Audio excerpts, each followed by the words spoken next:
Welcome back to lesson number 2, where you're going to discover the 5% of tasks that only you can do and how to delegate the rest.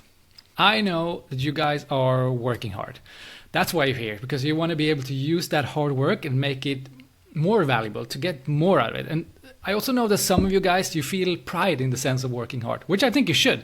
I think that nonsense of just like cruising through life and like making everything as pleasurable as possible, I don't believe in that. I think there are better ways of doing it, and I think you working hard is really something beautiful, but I just want to make sure that you're working hard on the things that really matters the most. Because I also know that some of you guys out there, you feel like if you're not working hard, you're not doing the right things, which is not how I want it to be. Like, working hard could also be spending time thinking about things, not actually just doing things, but like figuring out, solving problems. And that's what we talked about before, is what you should be paid for. Thinking about things and solving problems. Hard work doesn't necessarily lead to success, but it seems to me, and it appears to me, that everyone who has some type of success, they've spent their time working hard in some sense. And the ones who reach success are the ones who are able to work hard on the things that matter. And I would argue it's not what you're doing that's the problem, it's what you're not doing.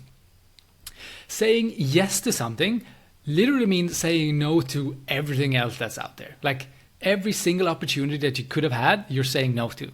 So it's a big step to take when you're saying yes to solve a task. And that's why it's so important that we figure out what the heck we should say yes to and what we should say no to. So what would happen if you knew exactly what to say no to? Like, if you had like this magical little angel or whatever come up to you and say, nope, don't do that, because that's going to be a waste of time. So what happened if you knew exactly what to say no to, and you would do only the most important things?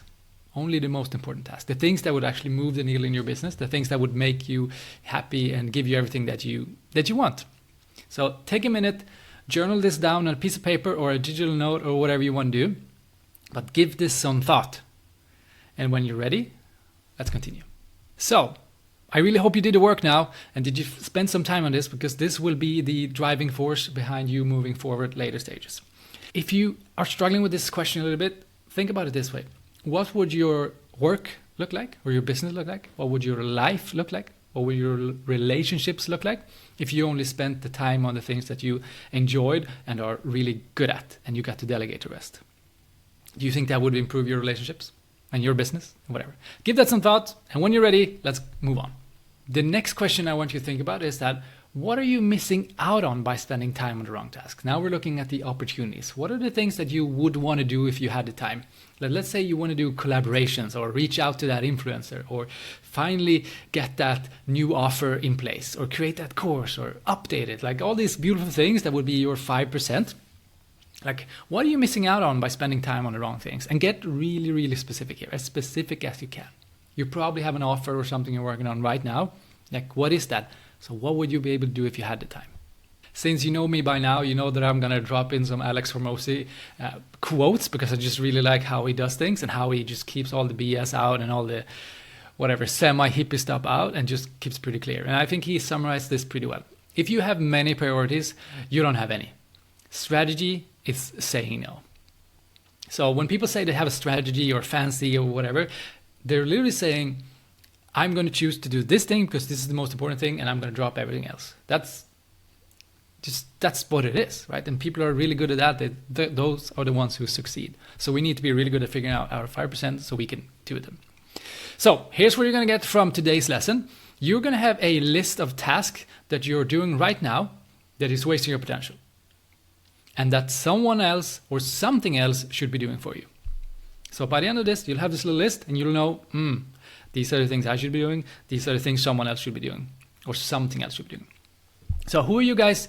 So let's get into it. And who of you guys can relate to the following? When you get a task in your face, or you realize, this is something I should do, or you get an email, or like something just pops up, your first thought is, okay, when am I going to have the time to do this? Or when should I do this? If this is you, raise your hand. Say, yep, that's me. But what is the hidden assumption behind this? Where does this, what happens when you ask these questions? Well, I would argue what happens is that you make an assumption that this thing that just popped up, this email, this letter from the government or whatever it is needs to be done. And I know some of you guys trade that question for something else. And that something else is, I don't know what to do first. Like you have all these emails, you have all these questions from customers, you have all these things on your offer that you want to create, or your course that you need to improve, or your marketing you need to do, all these things, right? And you're like, I don't know what to do first. I would say that's also the wrong question, and that a better question would be something like this. What truly needs to be done, and who or what should do it? This is the beautiful part. You want to have like kind of like a spam filter on your life. Like everything that comes in, like you don't even want to see it. It's like someone else should be the filter before you. So you only look at the things that matter. And I see this mistake fairly often. It's course creators who put themselves first. Like here's the leader, the duck in the row here, who's like, I'm the first, everything comes to me, and then I choose when things are going to my team. This is your happy little team, right? That is just super excited about getting tasks from you. Like, we want to work. And it looks something like this. This is your schedule. It's packed, right? And then you look at your team schedule and it's like, it's empty. So your VAs are like waiting to do things, but your schedule is packed, which puts you in a situation where you are the one who's filling up your schedule and always being busy. And once you have too much to do, that's when you send things to your team, which means it's going to put you in this situation where you never have time to think, you never have time to like breathe a little bit, and you always will be stuck doing 100% of the things. This is what we're talking about the last lesson, about the Parkinson's law. Whatever time we get allotted, we will use it. So we want to do this in reverse, and this is my offer to you.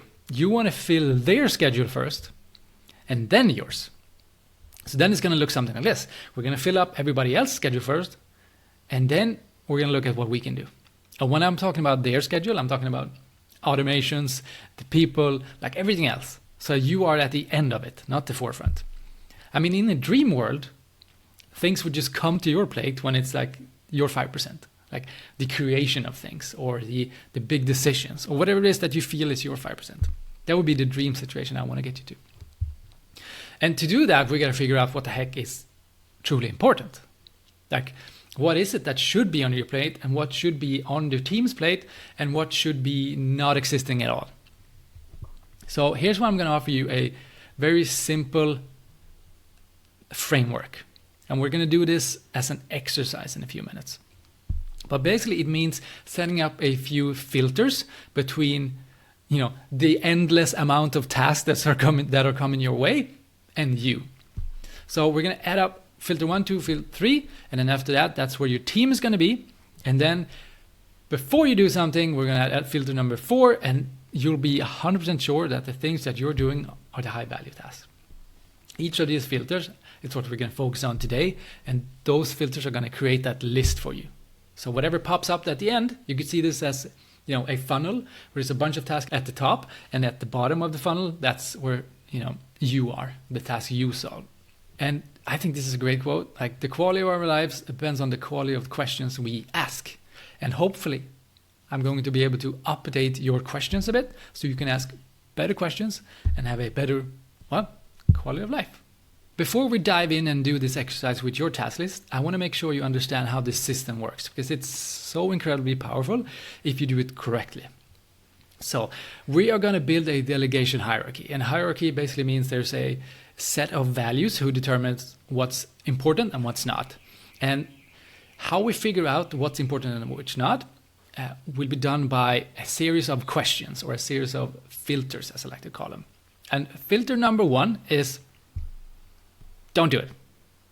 Like, how can we avoid doing this at all? Like, most of us assume that we have to do everything that comes our way. But the most effective way to get your time back is, of course, to not do it at all. Like, if you can skip doing it, that's the absolute best part, right?